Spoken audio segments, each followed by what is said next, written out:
আসসালামু আলাইকুম দর্শক, আমি সুমি। আমার চ্যানেল শখের লাইফস্টাইলে আরও একবার আপনাদের সবাইকে স্বাগত জানাই। কাছে কিংবা দূরে, দেশ কিংবা দেশের বাইরে, যে যেখান থেকে আমার ভিডিওটি দেখছেন, আশা রাখছি আল্লাহর অশেষ রহমতে ভালো আছেন, সুস্থ আছেন। আলহামদুলিল্লাহ, আমরাও ভালো আছি। তো দর্শক, আজকে সকালে কাজ শুরু করে দিয়েছি ঘুম থেকে উঠে, আর সেই কাজগুলোই আপনাদের সাথে শেয়ার করব। তো প্রতিদিন যদি সকালে এইভাবে আমরা মাত্র 5টি কাজ করি, তাহলে আপনার ঘরবাড়ি সবসময় থাকবে পরিষ্কার পরিচ্ছন্ন। আমি প্রতিদিন সকালে ঘুম থেকে উঠে বিছানা যখন গুছাই, তার আগেই আমার এই কাঠের ফার্নিচারগুলো পরিষ্কার করে নিই। জি, বিছানা গুছানোর আগেই কাঠের ফার্নিচারগুলো ব্রাশ এবং কাপড়ের সাহায্যে পরিষ্কার করে নিই। তাহলে এক্সট্রা ধুলাগুলো সব বের হয়ে যায়। তারপর আমি বেডশিট চেঞ্জ করে এই যে নতুন করে বেডশিট গুছিয়ে দিই। আর দেখুন, আমার ঘর কিন্তু হয়ে যায় একদম পরিষ্কার পরিচ্ছন্ন। আর প্রতিদিন এভাবে করলে আপনার বাড়িঘরও থাকবে ঝকঝকে তকতকে। আর কাজ কিন্তু একদম সহজ হয়ে যাবে।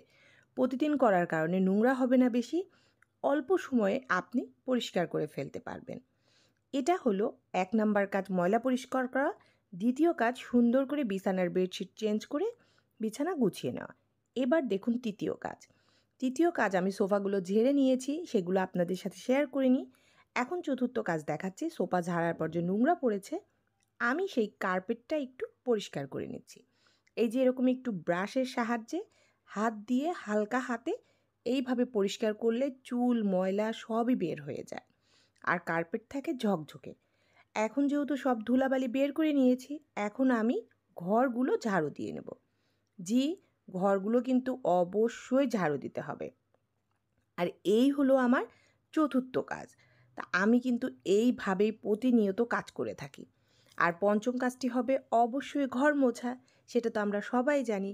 কারণ প্রথমে ফার্নিচার মুছলাম, তারপর আমি বেডশিট চেঞ্জ করলাম, তারপর সোফা পরিষ্কার, কার্পেট পরিষ্কার, আর সর্বোপরি এই যে ঘর ঝাড়ু দিচ্ছি। আর এই ঘর ঝাড়ু দেওয়ার পর ঘরটা মুছে নিলেই আমার কাজ কিন্তু কমপ্লিট। আর আমার বাসা এখন পরিষ্কার পরিচ্ছন্ন। আপনারাও চাইলে প্রতিদিন এইভাবে পরিষ্কার করতে পারেন খুব কম সময়ে। আর বাসা বাড়ি ঝকঝকা থাকলে নিজেরও ভালো লাগে, একজন এসে দেখলে সেও আপনার প্রশংসা করতে বাধ্য হবে। তো আজকে এগুলো কাজ সেরে চলে এলাম রান্নাঘরে।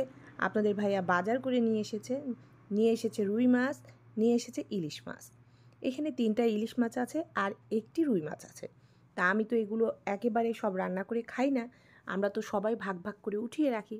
আমিও তাই করব। আমি 2টা ইলিশ মাছ 2টা ব্যাগে রেখে দিব, আর একটি ইলিশ মাছ আজকে কেটে রান্না করব। আর রুই মাছগুলো সুন্দর করে এইভাবে ভাগ করে করে বক্সে করে ফ্রিজে উঠিয়ে রাখবো। তার আগে আমি কিভাবে মাছগুলো রাখি আপনারা একটু লক্ষ্য করুন। এই মাছগুলো কিন্তু অনেক দিন টেস্টি থাকবে যদি এইভাবে আপনারা পানি ভর্তি করে দেন। আমি কিন্তু রুই মাছের রক্তটা পরিষ্কার করিনি, সেটা সহই পানি দিয়ে এইভাবে রেখে দিচ্ছি। এই মাছ বিশ্বাস করুন 1 মাস পর্যন্ত ফ্রেশ থাকে। আর আমি এইভাবেই খেয়ে থাকি। এখন আমি একটা ইলিশ মাছ পরিষ্কার করে নিচ্ছি। তো ভিডিওর এ পর্যায়ে আমার প্রিয় আপু ভাইয়াদের বলবো, যারা আমার ভিডিওটি দেখছেন প্লিজ একটি লাইক দিয়ে দিবেন, আর আমার ভিডিওটি শুরু থেকে শেষ পর্যন্ত দেখে নেবেন। কারণ ছোট্ট একটি ভিডিও, এটা দেখতে তো আর বেশি সময় লাগবে না, তাই না? এখন মাছ কাটার পর এই যে মাছ ধুচ্ছি, ইলিশ মাছ কিন্তু বেশি ধুতে হয় না, আমরা কিন্তু এটাও জানি। তবুও বললাম, আমার যেসব নতুন গৃহিণী আপুরা জানে না তাদের জন্য। আর এখন মাছ পরিষ্কার করার পর সেই হাতেই আমি একটু ডিটারজেন্ট পাউডার দিয়ে ভালো করে যে চাকু দিয়ে মাছ কেটেছি সেইটা, তারপর বোটটা, তারপর যে খাঁচার মধ্যে মাছগুলো ঢেলেছি সেইটা, এবং গামলা, এবং সর্বোপরি আমার যে সিঙ্ক আছে সেটাও আমি এই হাতে পরিষ্কার করে নিলাম। এইভাবে যদি আপনি পরিষ্কার করেন, পার্ট বাই পার্ট কাজ করেন, কোনো কাজ ফেলে না রেখে, দেখবেন আপনার ঘরবাড়ি অবশ্যই পরিষ্কার পরিচ্ছন্ন থাকবে। আর আপনি কিন্তু অনেক সময় পাবেন নিজেকে দেওয়ার জন্য। এ পর্যায়ে রান্না করব কি কি সেগুলো বের করে আনলাম। ইলিশ মাছ তো রান্না করব দেখেই বুঝতে পেরেছেন। আর এই যে গরুর গোশত আমার ছেলের জন্য। আমার ছেলে তো ইলিশ মাছ খাবে না, ওর জন্য। আর এই দেখুন সাজিনা। আপনারা তো জানেন আমি এইভাবেই সাজিনা রেখে দিই। তো এখান থেকে এক আটি সাজিনা বের করে নিলাম, আর এক আটি আবার টাওয়াল দিয়ে ওইভাবেই আমি রেখে দিব। আর মাঝে মধ্যে ওই টাওয়ালের উপর পানি দিব। আর এইভাবেই আমি 10 থেকে 15 দিন সাজিনা টাটকা রাখি। তো এখন অফ ক্যামেরায় সব কিছু কাটা বাছা করে মাখিয়ে চড়িয়ে দিয়েছি। এখানে ইলিশ মাছ রান্না হচ্ছে, সেটাই আপনাদের সাথে একটু শেয়ার করছি। আর এই ইলিশ মাছের সুন্দর রেসিপি আছে আমার চ্যানেলে, আপনারা চাইলেই দেখে নিতে পারেন। তো ইলিশ মাছটা কিন্তু আমি বেশি সুরা রাখবো না, হালকা গা মাখা ভুনা ভুনা করব, আমরা যেটা বলি সেটাই খাবো। আর তার সঙ্গে আমার ছেলের গরুর গোস্তটাও বসিয়ে দিব।